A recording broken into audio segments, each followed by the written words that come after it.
República se ha declarado el 14 de abril de 1931. El Comité Revolucionario se constituye en gobierno provisional. Esa misma noche, Alfonso XIII se exilia de España.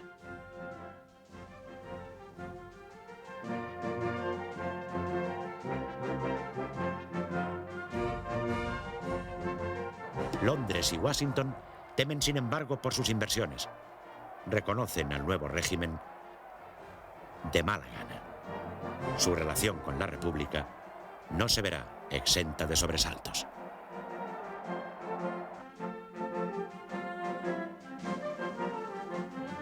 El gobierno provisional está compuesto por representantes de los partidos republicanos y del socialista. Poco después de formarse, convoca elecciones a Cortes Constituyentes que dan una amplia mayoría a esos mismos grupos.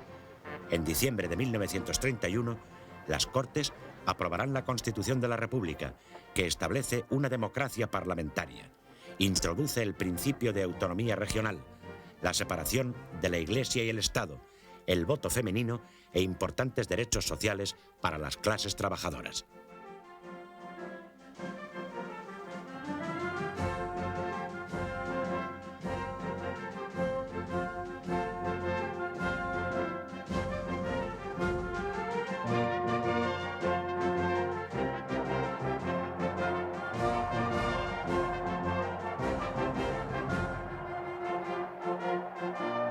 En el mismo día de la proclamación de la República, el presidente del gobierno provisional, Niceto Alcalá Zamora, manifiesta: la crisis de España no es política, no es siquiera de régimen, es histórica con toda su trascendental amplitud. De acuerdo con esta idea, los gobernantes de la República emprenden de inmediato una serie de reformas que, en cierto sentido, pretenden cambiar el curso de la historia de España y transformar el Estado en un sentido moderno, democrático, laico e igualitario. Sin embargo, extensos sectores de la sociedad española no se sentirán identificados con el nuevo régimen, aunque inicialmente tampoco les sean hostiles.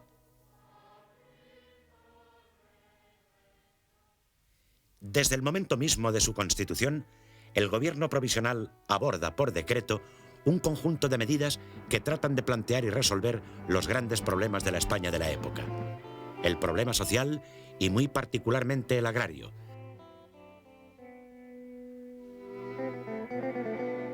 El problema religioso, directamente relacionado con el de la enseñanza.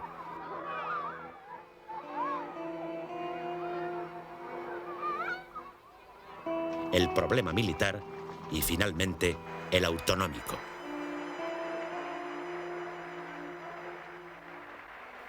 Las reformas sociales, protagonizadas desde el Ministerio de Trabajo por el socialista Francisco Largo Caballero, van dirigidas a mejorar la situación de los trabajadores y a conceder a estos un mayor poder en las relaciones laborales. El instrumento más importante y más discutido son los jurados mixtos, organismos compuestos a partes iguales por obreros y patronos, dotados de amplia autoridad en materia laboral. Ello, junto con otras medidas semejantes, provoca muy pronto el malestar de los empresarios. El problema social por excelencia es sin duda el agrario, especialmente en Andalucía y Extremadura. Para muchos, la República debe ser el régimen que resuelva de una vez por todas las lacras seculares del campo español, estableciendo una más justa propiedad de la tierra y haciendo a esta mucho más productiva. A tal intento responde la Ley de Reforma Agraria de 1932. En síntesis, se trata de expropiar con indemnización las fincas consideradas como grandes latifundios y las que estuviesen arrendadas sistemáticamente, cediéndolas para explotación a campesinos sin tierras. Los resultados quedan muy por debajo de las expectativas. La lentitud de los trámites burocráticos, los altos costos de la expropiación y la escasa dotación presupuestaria apenas van a permitir asentar más que a unos cuantos miles de campesinos. Así, los sucesivos gobiernos se ven atacados de un lado por la oposición de los propietarios, grandes y pequeños, y de otro por las exigencias cada vez más radicales de los jornaleros, lo que dará lugar a numerosos conflictos, muchos de ellos violentos. El fracaso de la reforma agraria será una de las causas principales del fracaso de la República.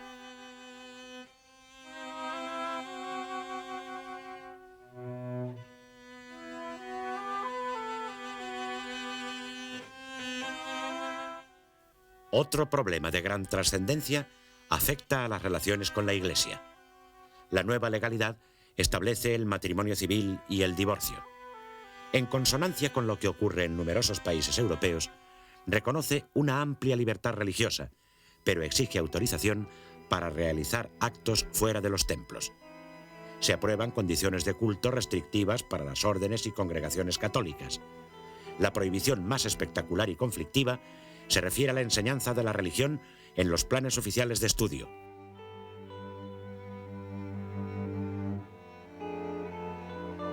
La inquina anticlerical se ceba con la Compañía de Jesús, que es disuelta. Muchos de sus miembros se ven obligados a salir de España. Todo esto hace que la jerarquía eclesiástica y la mayoría de los católicos, que en un principio han sido respetuosos con el nuevo régimen, vaya distanciándose de él.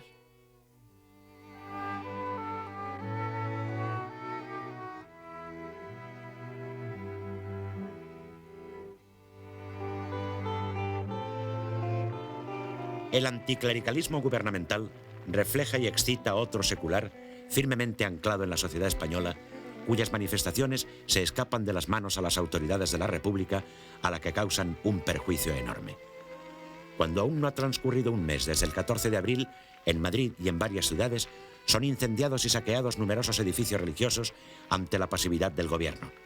Estos hechos y otros semejantes, que se repetirán varias veces a lo largo de la experiencia republicana, hacen crecer en extensión y en radicalismo la oposición católica y constituirán un factor de gran importancia en el proceso que desencadena la guerra civil.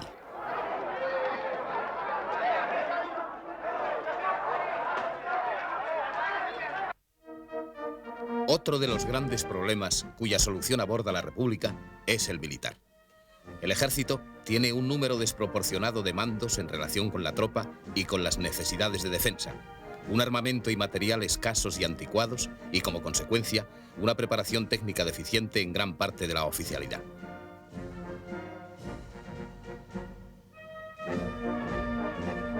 Manuel Azaña, ministro de la Guerra, y tal vez la figura intelectual y política más destacada del republicanismo burgués, emprende la tarea de resolver el problema con una serie de decretos que posteriormente serán convalidados por las Cortes. El más llamativo es el que permite pasar a la situación de retirado con el mismo sueldo de que disfrutasen a todos los jefes y oficiales que lo soliciten. Con él se pretende eliminar el exceso de mandos y suscitar o aumentar en los que permanezcan en activo la adhesión a la República.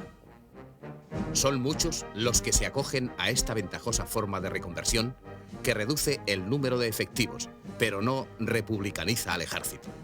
Otras medidas importantes tienden a disminuir la amplitud de la jurisdicción militar en beneficio de la civil, así como la supresión de la Academia General de Zaragoza, dirigida por el general Francisco Franco. Los militares más radicalmente opuestos a la política de Azaña le acusan de querer triturar al ejército. El ministro de la Guerra había utilizado esta expresión en un mitin al referirse al caciquismo y a las estructuras de poder heredadas de la monarquía. Pero no logra modificar la intención que se le atribuye y los oponentes a la República harán de la famosa trituración una de sus más eficaces banderas.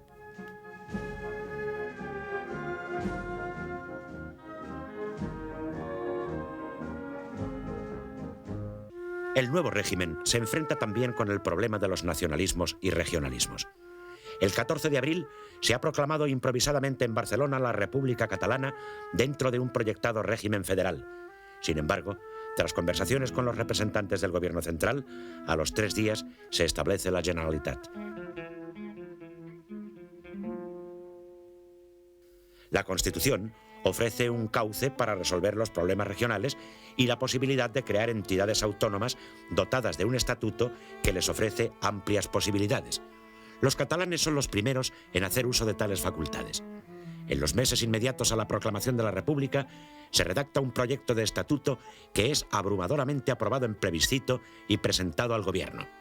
En las Cortes encuentra numerosas dificultades por parte de los grupos anticatalanistas, pero es finalmente aprobado en septiembre de 1932. El proceso de transferencias transcurre sin mayores dificultades mientras gobierna la coalición republicano-socialista y la Generalitat de Cataluña desarrolla una intensa labor.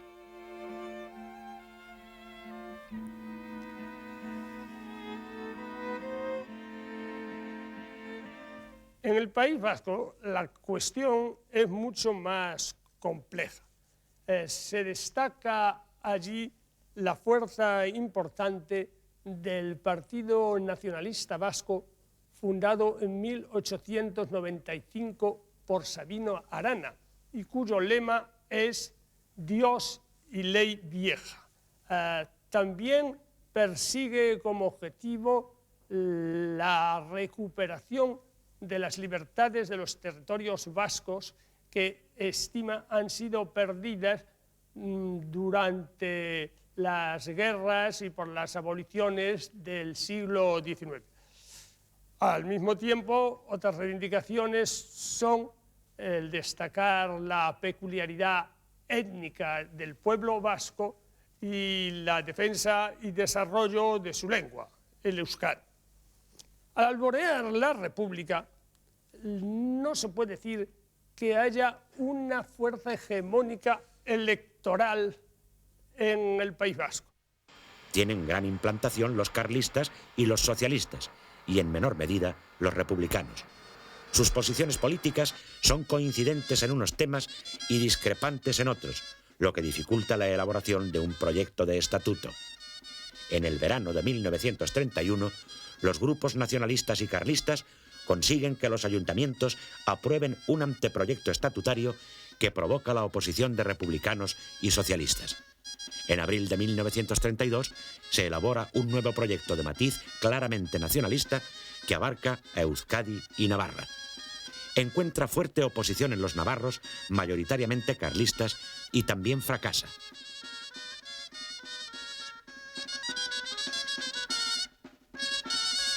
En 1933, un tercer proyecto, limitado a las 3 provincias vascas, es aprobado por los ayuntamientos y plebiscitado por los electores, aunque con una amplia abstención de los grupos no nacionalistas y de la provincia de Álava. En las Cortes encuentra la obstinada oposición de la derecha que impedirá su aprobación parlamentaria.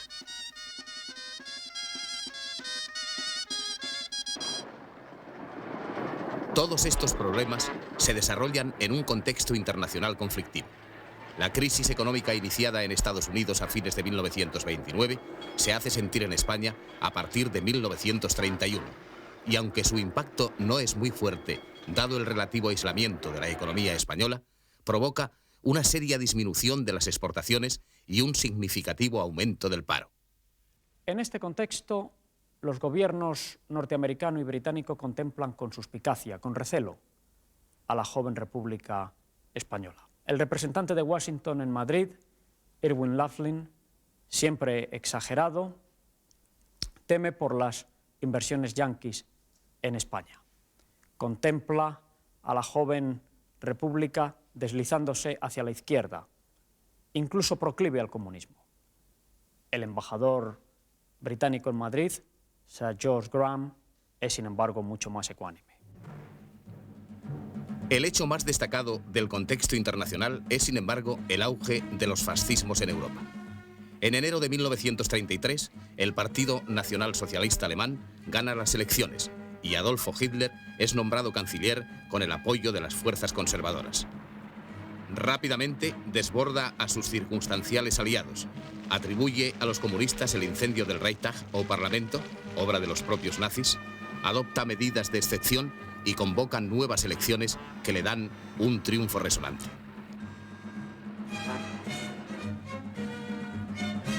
La nueva Cámara concede a Hitler plenos poderes para gobernar por decreto ley. Es el golpe de gracia de la democracia alemana y el comienzo de la dictadura nazi.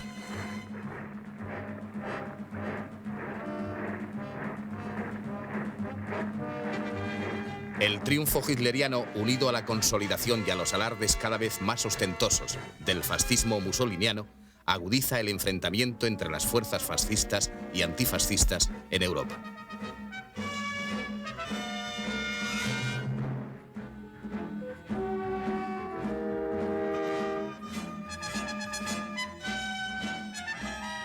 La evolución política española se ve profundamente afectada por este clima.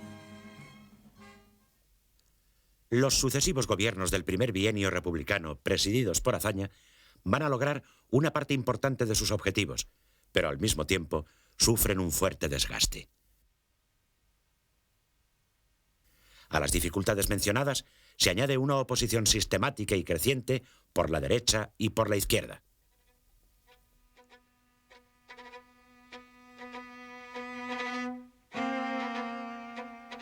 La derecha católica, con la inspiración y el respaldo del Vaticano, crea un partido que tiene como objetivo fundamental la defensa de los valores religiosos y de la organización eclesiástica.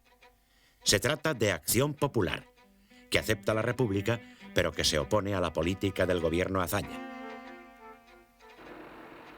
Los monárquicos, pasado el estupor de los primeros días, reaccionan y se agrupan en torno a dos publicaciones periódicas, el diario ABC y la revista Acción Española, desde las cuales emprenden una decidida lucha ideológica contra el régimen y sus principios. Los carlistas, por su parte, organizan una milicia paramilitar, el Requeté, que desde el primer momento se entrena para derrocar a la República.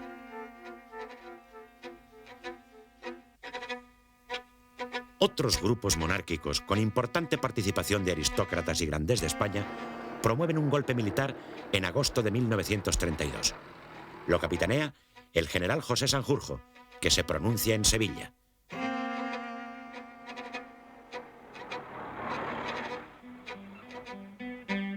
En Madrid, los sediciosos son reducidos prontamente. La guarnición sevillana abandona a Sanjurjo, que es detenido en Huelva. Trasladado a Madrid, un consejo de guerra lo condena a muerte, pero es indultado por el presidente de la República, Alcalá Zamora, a instancias del gobierno. Se le confina en el penal del Dueso, mientras una parte de los conjurados son deportados al Sahara español.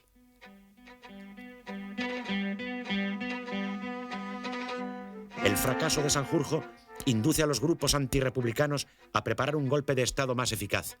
Entre sus promotores destaca Antonio Goicoechea, fundador del partido monárquico Renovación Española a comienzos de 1933.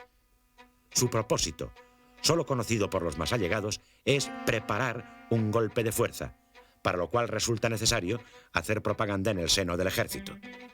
Sostiene que el problema de España solo puede resolverse fuera de las vías legales y con el apoyo extranjero. Su correligionario José Calvo Sotelo, ministro de Hacienda durante la dictadura, se desplaza a Italia acompañado por Juan Antonio Ansaldo y mantiene contactos con los dirigentes fascistas.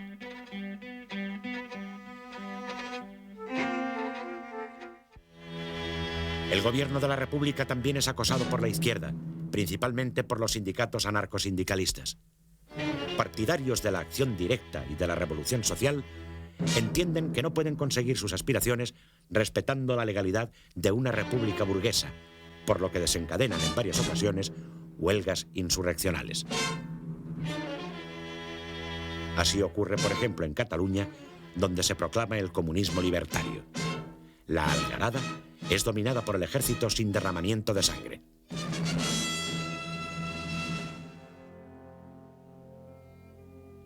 No ocurre lo mismo en el pueblo andaluz de Casas Viejas. El 11 de enero de 1933, un numeroso grupo de braceros cenetistas ataca el cuartel de la Guardia Civil. En su defensa mueren el sargento y un número. Refuerzos de la Benemérita y guardias de asalto ponen en fuga a los insurrectos, pero su dirigente, apodado Seis Dedos, se refugia en una choza con familiares y vecinos. Conminados a salir por el jefe de la fuerza, capitán Rojas de la Guardia de Asalto, se niegan, por lo que se ordena incendiar el refugio. 2 personas que intentan salir caen abatidas por los disparos. Los restantes mueren calcinados y varios detenidos más son pasados por las armas. La tragedia causa estupor en la opinión pública y desconcierta al gobierno. La derecha culpa al propio Azaña de lo sucedido e intenta derribarlo en el Parlamento. La izquierda proletaria se aleja cada vez más de una república que la Constitución define como de trabajadores de toda clase y cuyas fuerzas del orden reprimen de tal suerte a los campesinos. Casas Viejas es mortal para el gabinete Azaña, que cae meses más tarde. Mientras el gobierno republicano socialista se desgasta, la derecha legalista convierte Acción Popular en un potente partido de masas, bajo la advocación de la religión, la familia, el orden y la propiedad. Este partido aglutina a una gran masa de afiliados y simpatizantes de muy diversa procedencia social, unidos sobre todo en la defensa de los valores católicos tradicionales. El líder indiscutido es José María Gil Robles, catedrático de la Universidad de Salamanca. Promueve la creación de un frente de derechas contra lo que él considera como marxismo y orienta sus esfuerzos a forjar una gran coalición capaz de derrotar en las urnas al gobierno de Azaña. Esta coalición surge en marzo de 1933 con la formación de la CEDA, Confederación Española de Derechas Autónomas, cuyo objetivo estriba, según su programa, en la revisión constitucional implacable, especialmente en materia de religión y de enseñanza, y en el concepto social anticolectivista y antimarxista. La CEDA es un grupo heterogéneo en el que, junto a verdaderos democristianos que controlan el aparato, coexisten hombres de extrema derecha que progresivamente se inclinan hacia la tentación fascista.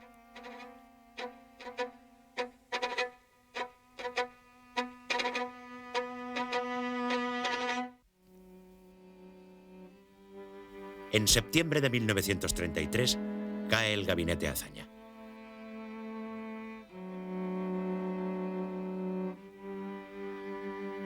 Dos meses más tarde se celebran elecciones generales en las que las derechas obtienen un gran triunfo. El PSOE, aunque mantiene el número de votos, ve reducidos notablemente sus escaños. El centro queda reforzado. El grupo con mayor número de diputados es la CEDA.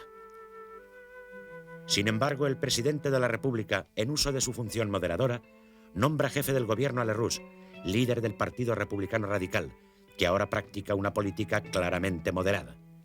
Alcalá Zamora pretende evitar así un mayor desplazamiento hacia la derecha y la consiguiente reacción de las izquierdas.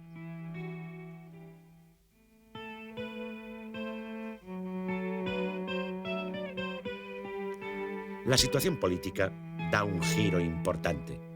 Los sucesivos gobiernos revisan en sentido conservador las reformas anteriores, las suspenden o las anulan. Los patronos, en muchos casos, rebajan los salarios y reducen las mejoras conseguidas por los trabajadores en el bienio precedente. Esto provoca nuevos conflictos sociales. La derecha diversifica y consolida sus organizaciones. En vísperas de los comicios se funda Falange Española.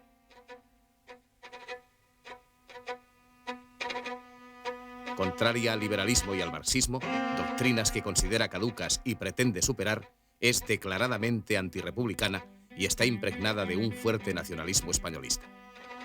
Partidaria de la dialéctica de los puños y de las pistolas, como dijera su líder José Antonio Primo de Rivera en el discurso fundacional, crea una milicia que efectivamente va a manifestar su antimarxismo mediante la violencia.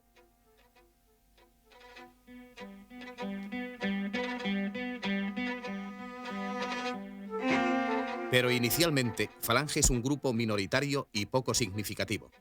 Más influyentes son los hombres de Renovación Española, que unidos a los tradicionalistas, intensifican sus acciones contra el régimen.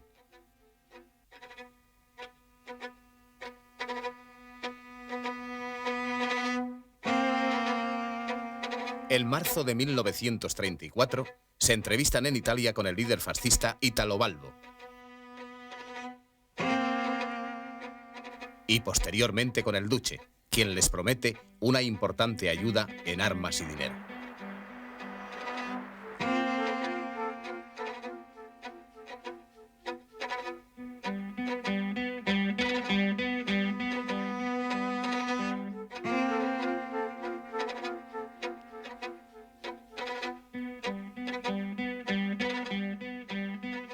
Por su parte, las juventudes de Acción Popular crecen en afiliados, capacidad organizativa y radicalismo.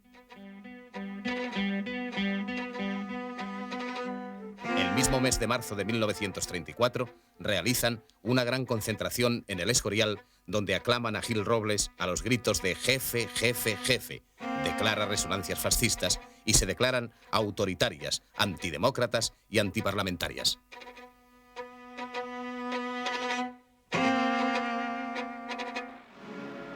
El Partido Socialista responde declarando la huelga general y haciendo inequívocos llamamientos revolucionarios. Las juventudes y las milicias socialistas van a emplear también una táctica de violencia en su oposición a la extrema derecha, lo que será causa de numerosos enfrentamientos. Pero más importante que estas luchas callejeras, aun siendo a veces sangrientas, es la radicalización de los dirigentes y los militantes del Partido Socialista y de la UGT, dirigidos ambos por Largo Caballero. Tras perder las elecciones y comprobar la basculación derechista de los sucesivos gobiernos presididos por Lerroux con el apoyo de la CEDA y la actitud revanchista de muchos patronos, los socialistas temen perder las numerosas conquistas laborales logradas en el anterior bienio. Presionados, de otra parte, por los sindicatos anarquistas, mucho más radicales, temen que disminuya su influencia entre los trabajadores.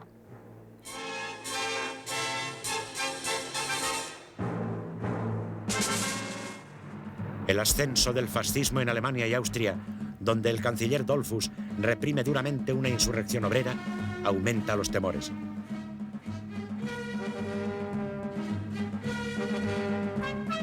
En las frecuentes declaraciones autoritarias y antiparlamentarias de algunos dirigentes de la CEDA, los socialistas creen ver una amenaza fascista análoga a la austriaca.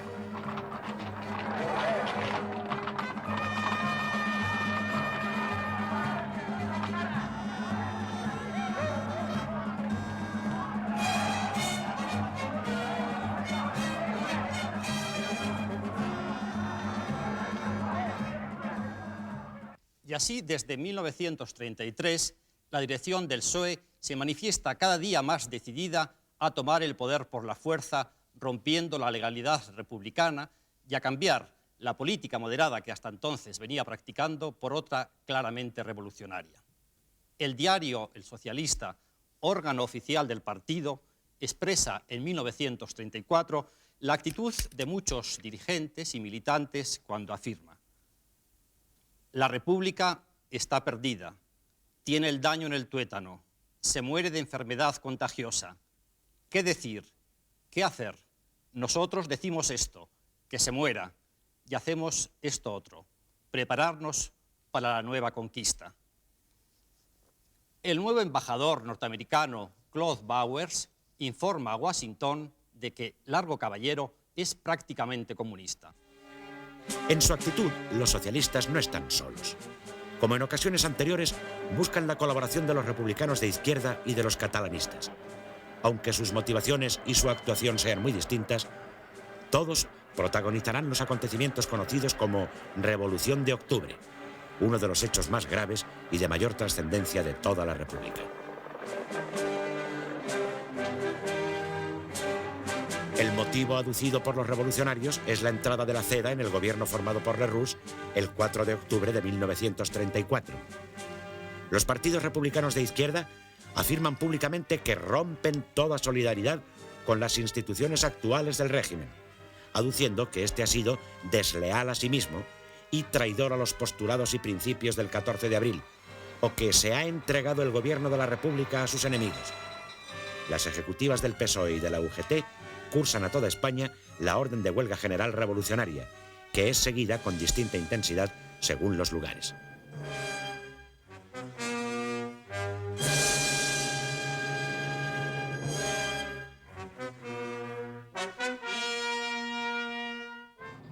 En Cataluña se produce una rebelión de la Generalitat contra el gobierno central. Las relaciones entre ambos son muy conflictivas desde que, el verano anterior, el Tribunal de Garantías Constitucionales ha anulado una ley sobre contratos de cultivo aprobada por el Parlamento Autónomo.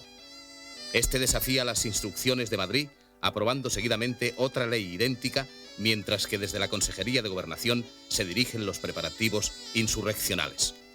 El 6 de octubre, a las 8 de la tarde, el presidente de la Generalitat, Lluís Companys, declara que rompe con el gobierno central, acusándole de estar dominado por fuerzas de dudosa lealtad republicana, y proclama el Estado catalán en la República Federal Española.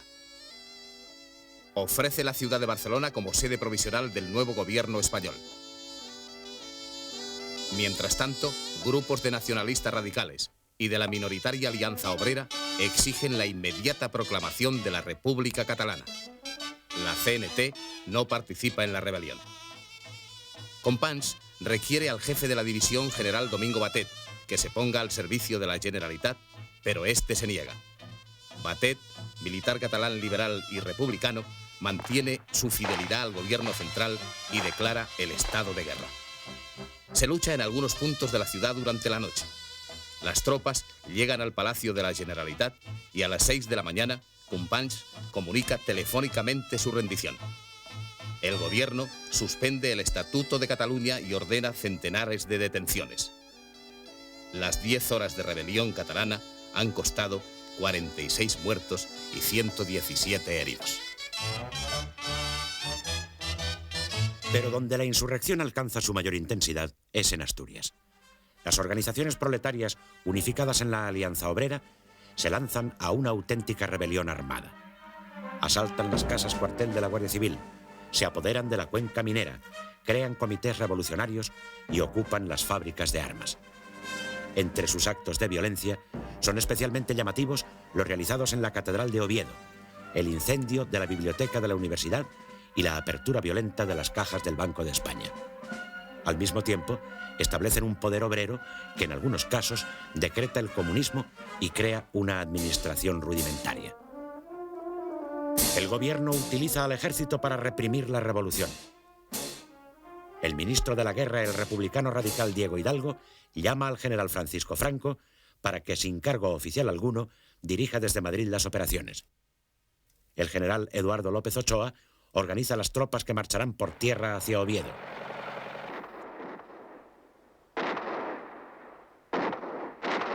Fuerzas de la Legión acuden por mar desde Marruecos. El día 8 es tomado Avilés.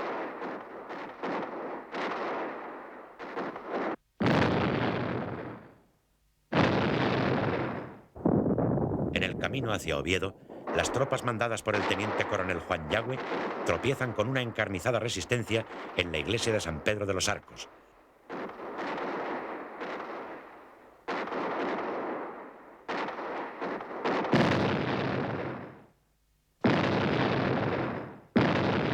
Donde muere, empuñando una ametralladora, la joven comunista Aída Lafuente, de 18 años. Pronto será mitificada como heroína de las luchas proletarias. El 19 se liquidan los últimos focos revolucionarios. López Ochoa, republicano y masón, gestiona la rendición de los insurgentes para evitar mayor derramamiento de sangre.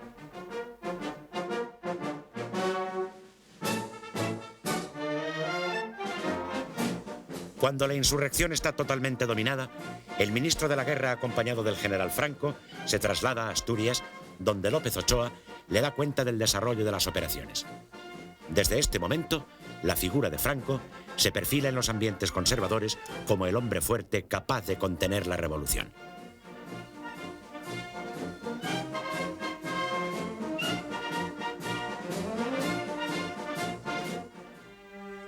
El balance de víctimas es trágico.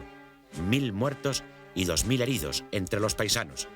300 muertos y 900 heridos entre la fuerza pública, causados no solo en los combates, sino también en la represión espontánea y criminal realizada por miembros de uno y otro bando.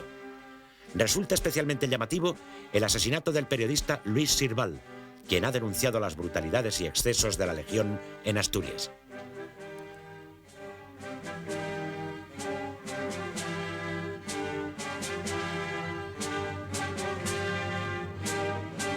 Las represalias se extienden a toda España. Son detenidos y procesados los principales dirigentes del movimiento, así como muchas personas acusadas de participar o colaborar en él. Ingresan en prisión unas 30.000 personas. Las casas del pueblo son clausuradas. Se suspende la mayor parte de la prensa obrera. Se limitan las actividades de los partidos de izquierda y se establece la censura previa. Si la acción de los revolucionarios encona los ánimos y suscita los odios de numerosos derechistas, la represión gubernamental provoca un efecto similar en la izquierda. Cuando el presidente de la República, Niceto Alcalá Zamora, recordando el caso del general Sanjurjo, consigue la conmutación de la pena de muerte de los militares condenados por haber actuado a las órdenes de la Generalitat de Cataluña, una ola de indignación se levanta en toda la derecha. Los sectores más extremistas, Falange y Renovación Española, piden abiertamente un cambio de régimen. La izquierda intenta justificar la Revolución de Octubre como defensa del auténtico espíritu republicano. En realidad, con su acción, ha contribuido a abrir una honda brecha en el seno de la sociedad española. La izquierda en general y el Partido Socialista en particular han sido quienes han promovido esta actuación. La derecha, al reprimirla de la manera como lo hace, también contribuye igualmente a ahondar esta brecha entre los españoles. Los moderados se encuentran ya rebasados por su izquierda y por su derecha, y en estas condiciones la reconciliación se hace muy difícil. A lo largo de 1935, los sucesivos gobiernos radicalcedistas acentúan su política derechizante, que tranquiliza a Londres y a Washington. Sobresale en este sentido José María Gil Robles, nuevo ministro de la Guerra, que trata de corregir los efectos de la ley Azaña y se rodea en el ministerio de generales adictos como Joaquín Fanjul, Manuel Godet y el propio Franco, nombrado jefe del Estado Mayor. Destaca por otra parte el ministro de Agricultura, también de la CEDA, Manuel Jiménez Fernández, quien intenta llevar a cabo una reforma agraria inspirada en los principios del cristianismo social. Encuentra fuerte oposición entre los diputados de su propio grupo y otros afines. Son tan célebres como significativas las palabras que le dirige un diputado tradicionalista cuando el ministro justifica su factura apelando a la doctrina pontificia. Si su señoría se propone apoderarse de nuestras tierras apoyándose en encíclicas, nos haremos cismáticos.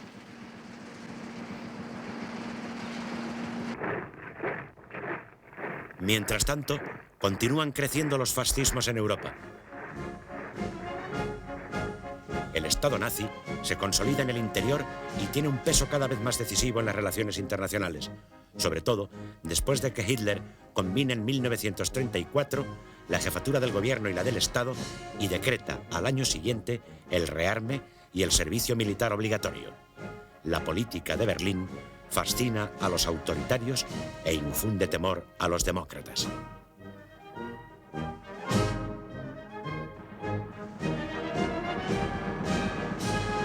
Las tropas de Mussolini invaden Abisinia en otoño de 1935.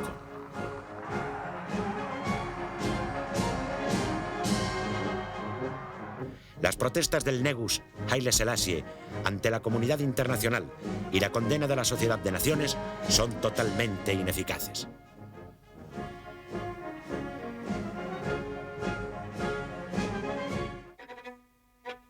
En España, desde junio de 1935, José Antonio Primo de Rivera comienza a recibir ayuda económica de los fascistas italianos.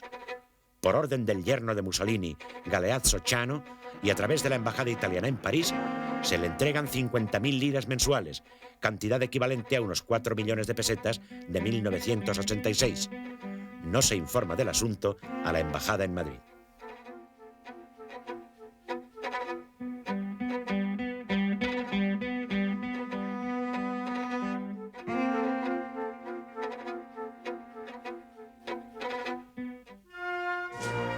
Ante el ascenso de los fascismos, el comunismo internacional cambia de estrategia, lo que se hace oficial en el 7º Congreso de la Internacional Comunista, celebrado en Moscú en el verano de 1935. La alternativa ya no se presenta como hasta entonces entre dictadura del proletariado y democracia burguesa, sino entre fascismo y democracia. La política a seguir será el establecimiento de frentes populares, es decir, la alianza del proletariado con las clases medias, de los partidos socialistas y comunistas con los burgueses antifascistas frente al enemigo común. La tarea de los comunistas no será por el momento hacer la revolución, sino frenar al fascismo. La nueva estrategia va a aplicarse en varios países, entre ellos España. Washington y Londres la contemplan, sin embargo, como un mero cambio de estrategia en la marcha hacia la revolución. El gobierno se deteriora cada vez más. Los radicales, que han sufrido varias escisiones, quedan totalmente desprestigiados cuando se descubren escándalos económicos en los que están envueltos destacados personajes del partido. El juego llamado extraperlo pronto se hace sinónimo de corrupción y de mercado negro. Todo ello obliga a la CEDA a deshacer la coalición gobernante. En diciembre de 1935 se produce la crisis. Al presidente de la República le repugna conceder la jefatura del gobierno a quien no ha votado la Constitución, por lo que rechaza las presiones para nombrar a Gil Robles. Busca una solución de centro y, después de varios intentos fallidos, designa a Manuel Portela Valladares, hombre de su confianza, pero que no cuenta con respaldo parlamentario. La dificultad de gobernar es tal que Alcalá Zamora firma el decreto de disolución de Cortes. Las elecciones se convocan para el 16 de febrero de 1936.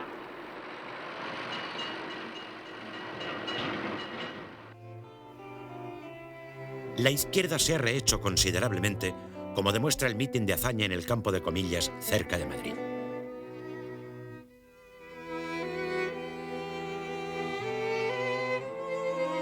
El Partido Socialista está dividido en dos corrientes. Una, partidaria de la alianza con los republicanos, cuya figura más destacada es Indalecio Prieto, al que siguen, entre otros, Ramón González Peña y Juan Negrín.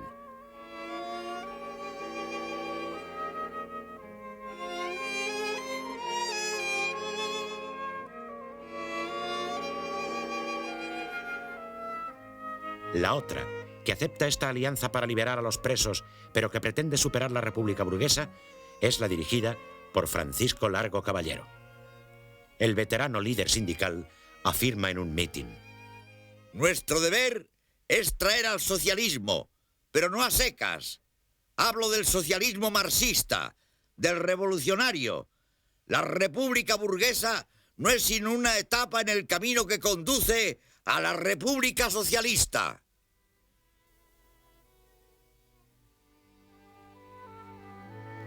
La idea del Frente Popular se abre rápidamente paso entre la izquierda.